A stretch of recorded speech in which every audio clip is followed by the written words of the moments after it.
I think we can all agree that sword fighting is cool. There's a lot happening in sword fights, but for me, it's a combination of the intimacy of close combat, the stylistic choices that go into a particular set of moves, as well as the way the kind of sword one wields characterizes its owner, and their significance, both in actual human history as well as in portrayals of blades over centuries of media, that make duels one of my favorite parts of a particular game, TV show, or story. Sword fighting is so important to people that we actually codified it into the sport of fencing, and while it's not as popular as, say, soccer or football, it's still an important practice, regularly featured in the Olympics. However, there's a lot more to the sport of fencing than just whipping your foil around. Like any professional sport, a great deal of sweat and muscle memory leads up to the moment when you clash blades on the piste. CoreCore, a token-based game by Aricia Santiago, condenses the extensive training, close relationships, and dramatic duels one would expect from a fencing anime into an easy-to-understand but narratively versatile package. With a solid core of prompts and scenes to help players simulate a day in the life of a professional duelist, it ramps up wonderfully into emotional and tense battles that resolve into a satisfying climax. The setting of CoreCore varies. The text suggests several options. There's of course your standard high school fencing team, but you could also play as members of a high court's knightly academy, or they're members of a religious order sworn to protect their neighbors in an era of crisis. The universal standard of the setting is that it must in some way involve sword training, and that it must involve training with a team. The team aspect is central because the game is structured around scenes that showcase what your characters do with each other in the context of training, daily life, and tournaments. Training scenes involve aspects that you'd expect from any given sports media: physical conditioning, equipment maintenance, practice battles and drills. These scenes will help flesh out your characters' fighting styles, showcase their weaknesses and strengths with the sword, and also give some personality to your teammates, showcasing rivals and friends, drawing praise or scorn from your coach. When you're not sweating in the gym, you're acting out scenes from daily life, exploring personalities and relationship dynamics outside the context of fencing, but that can certainly still be influenced by what happens during practice and tournaments. After-hour scenes let you hang out with your teammates, whereas core scenes allow for dates or other intimate moments. All of these scenes come to a head in tournaments, where you get to actually cross swords with your friends and foes, using the narrative backdrops you've been building up to lend emotional heft to your battles. There's a few different styles of tournament match, and you can have both team and individual competitions, but either way, the results of these contests will be determined by the successes you had in the previous two scene types. I really like the structure of CoreCore's scenes. A lot of the challenges I have in more traditionally crunchy RPGs are that the rules don't give you a whole lot of help when you're trying to highlight important character moments. CoreCore not only explicitly lays out the kinds of scenes it expects you to have, but gives you a mechanical incentive for engaging with them, which I think works beautifully for what it's trying to achieve. CoreCore's mechanics revolve primarily around acquiring and spending tokens. When you play out one of the scenes described previously, you have the opportunity to gain this currency, as well as form links, which are abstract representations of character relationships. Tokens are broken into heart and steel. Heart tokens represent your interiority and drive, that intangible power to push yourself past your limits. Steel represents how skillful you are, typically in fencing. Steel tokens are further separated into three types: strike, control, and adapt, all of which describe the approaches you take to duels and situations. Links are similar to heart and steel, but they're tied to specific characters and are spent in slightly different ways. In training scenes, you're generally rewarded with steel tokens, which makes sense given that the practice you're putting in is sharpening your sword skills. However, in all types of scenes, you have the opportunity to gain heart and links with your fellow fencers, depending on the kinds of interactions you have while you're running drills or hanging out. Sometimes these tokens are gained by meeting certain criteria. Whose conduct inspired the team to work harder? Who had a memorable moment during a night out? These scenes often ask for a token input.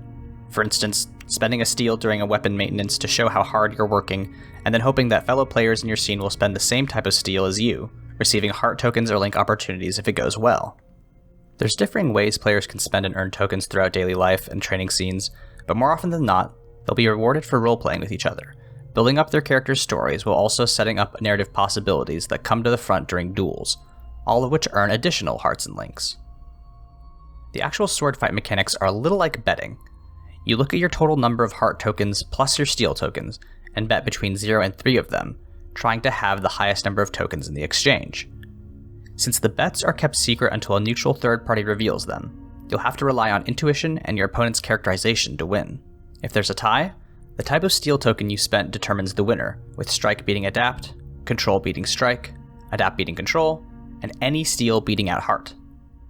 If you consider that your base number of tokens before training is 7, and your average quick bout consists of 5 of these exchanges, you'll see the strategy involved in this betting system.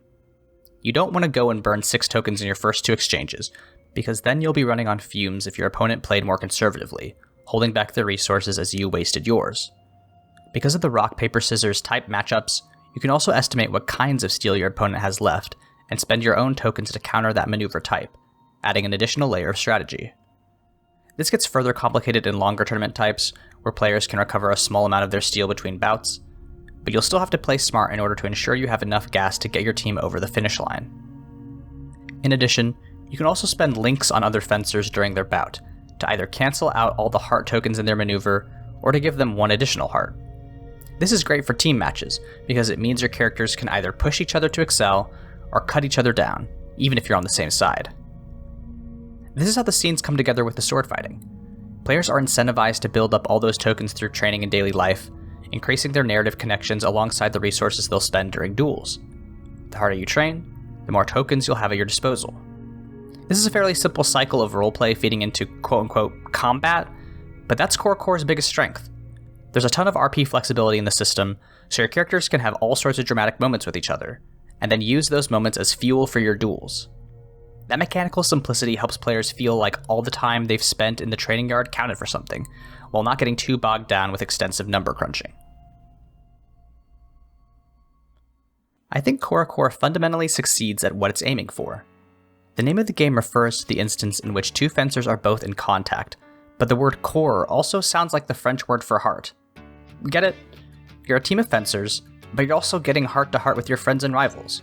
Everything about the game's structure and incentives are designed to get you to those moments of high emotion. Its primary loop feeds in and out of itself in a satisfying way that I think is kind of a perfect example of intentional game design. In particular, I really appreciate the game's explicit framing of scenes, stating both the activities characters can do, while also outlining the intention of each scene. The game provides textual scaffolding for roleplay, so you can angle for certain kinds of situations without fully having to improvise them. It's one thing to say that you want your characters to go on a date, it's another thing entirely to have a whole portion of your rules devoted to intimate moments and the mechanical risks and rewards that can come from them.